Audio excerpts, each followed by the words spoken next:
Yo, Ben here. Look what came in the mail. It's $240 letdown. Let's take a look.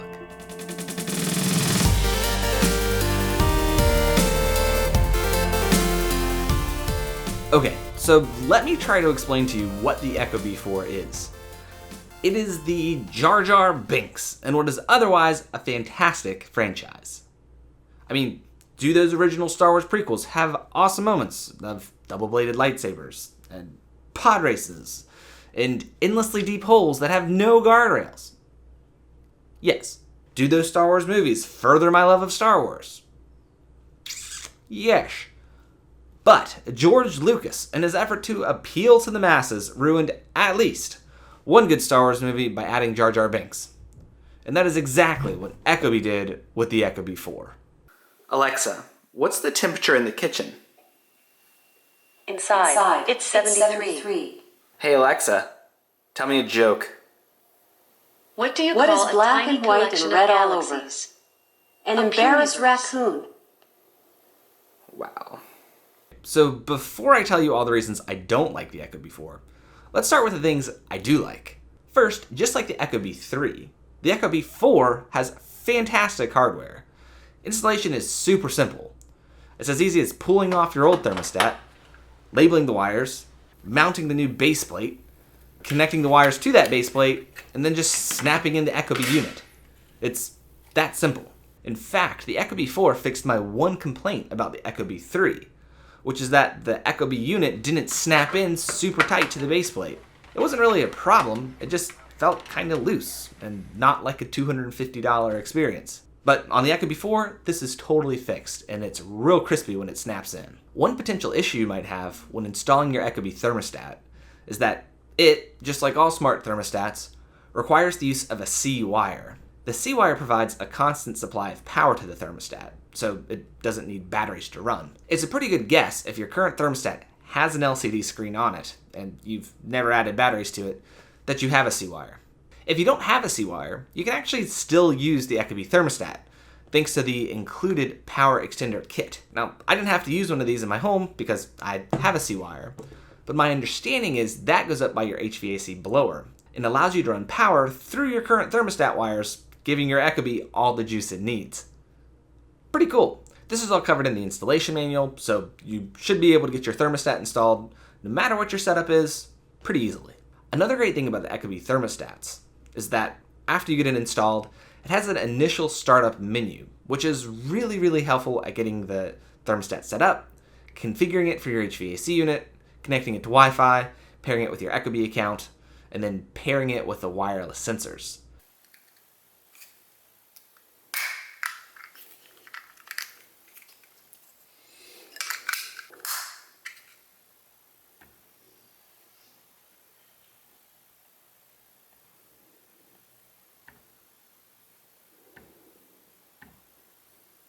The best I can tell, the wireless sensor units between the Ecobee 3 and the Ecobee 4 are identical.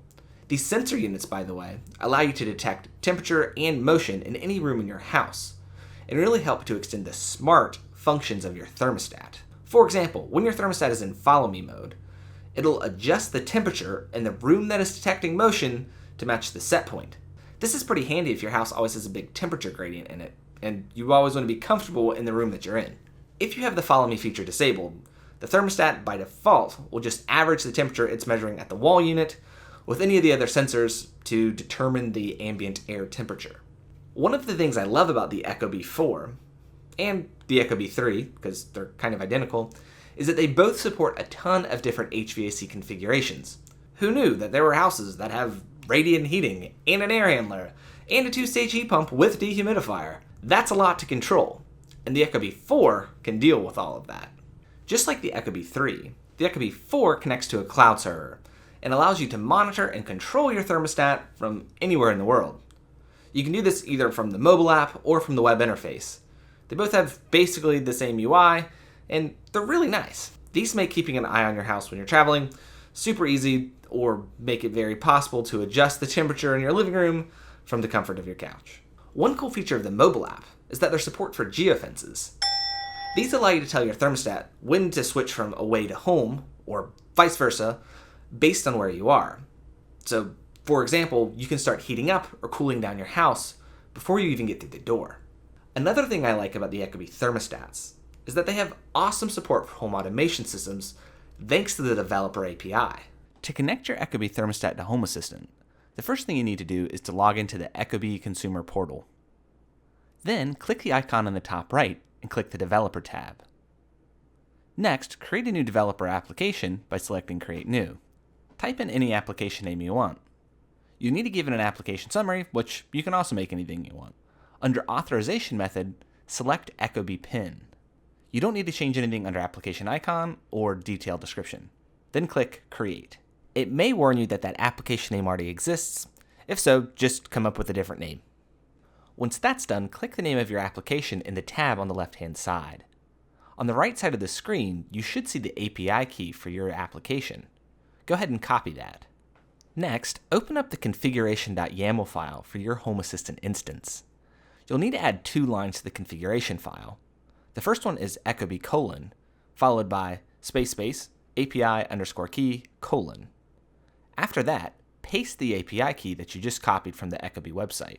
If you're using the secrets manager file, you can just drop the API key into your secrets.yaml file and then just reference that line on the API key line.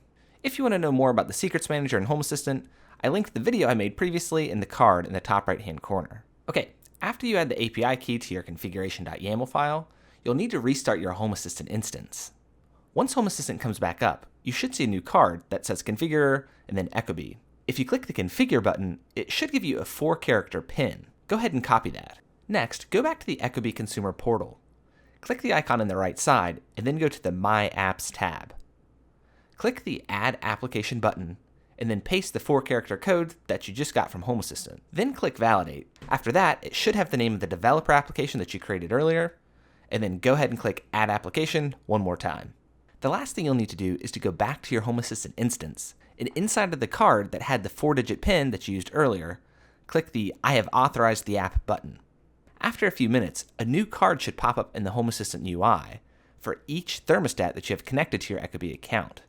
It should list the temperature, humidity, and motion status for each thermostat, as well as the temperature and motion status of any sensors you have connected. One of the cool things you can do with the Ecobee thermostats is use its motion detectors to trigger lights or security functions inside of your home automation setup. It's a neat way to use a thermostat for more than just managing the temperature of your house. The other thing you can do from Home Assistant is to adjust the temperature and mode of your thermostat, or any other boring function like that. Another cool thing about the Ecobee 3 and the Ecobee 4 is that they both work great with standard Amazon Echoes. Pairing the Ecobee thermostats to an Amazon Echo is as easy as opening the Alexa app, going to the Smart Home tab, and then adding the Ecobee skill. But speaking of Alexa, this is where things start to hit the fan for the Ecobee 4. The big selling point of the Ecobee 4 is that it adds the Amazon Alexa voice service to it. In concept, it's a great idea. You combine a thermostat with essentially an Amazon Echo Dot. Thermostats are normally in a good central location, put some nice microphones on it, and now you can control not only your temperature, but any other smart home device using your voice in a really nice and elegant package. But Ecobee made a devastating mistake. They did not add Echo Spatial Perception to the Ecobee 4. What exactly is that? It's some cool technology that Amazon has integrated into its Echo lineup. Essentially, it prevents multiple Amazon Echoes from responding to the same voice command. Alexa, can you hear me? Yes, I'm here. I listen once I hear the wake word.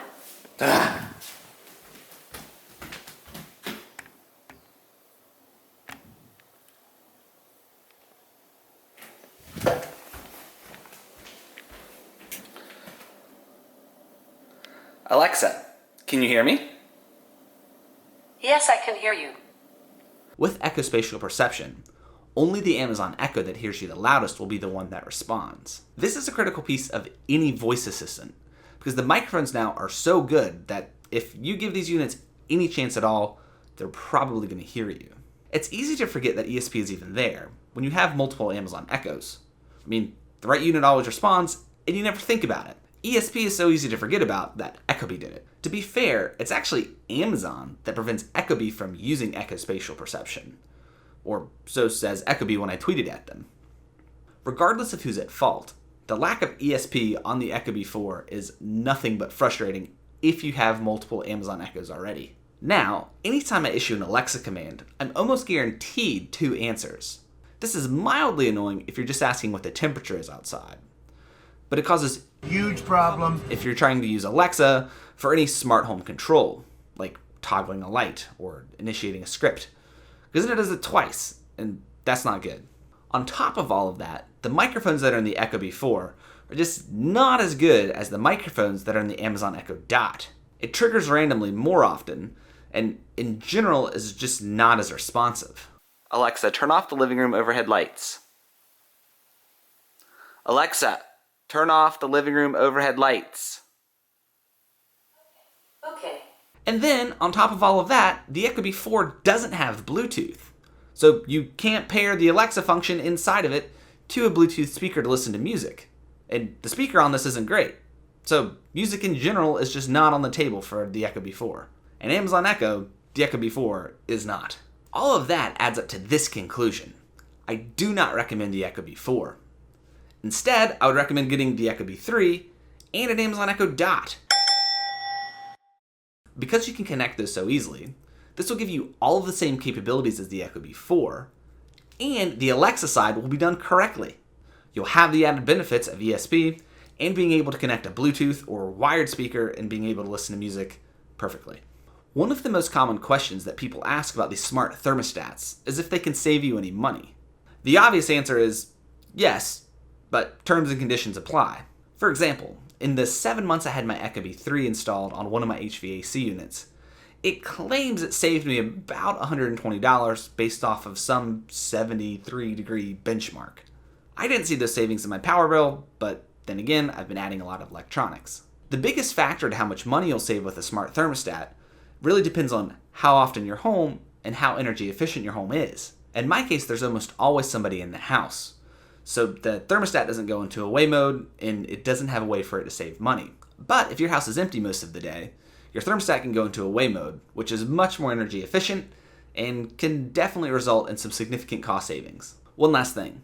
A lot of people ask about the Nest thermostats and how they compare to the Ecobee thermostats. In my opinion, the Nest thermostats are nice, but they don't have the remote sensors that the Ecobee thermostat has. Those remote sensors really extend the smart capabilities of the Ecobee thermostat and allow it to more precisely track where you are and if there's temperature gradients and things like that. Also, the Nest Gen 3 costs $240, which is significantly more than the Ecobee 3 is going for right now. The only real advantage for the Nest thermostats is that they have native support for Google Assistant and Google Home. That may be coming for the Ecobee, but right now, native support isn't possible. You can connect a Google Home to your Ecobee using if this then that, but that's not the most elegant solution. Anyway, I think that's it for this Ecobee 4 review. What do you guys think? Am I off my rocker here? Let me know in the comments below. Also, be sure to subscribe so you don't miss what's coming next. Got a smart home product you want me to review? Let me know in the comments below what that is. Until then, happy up.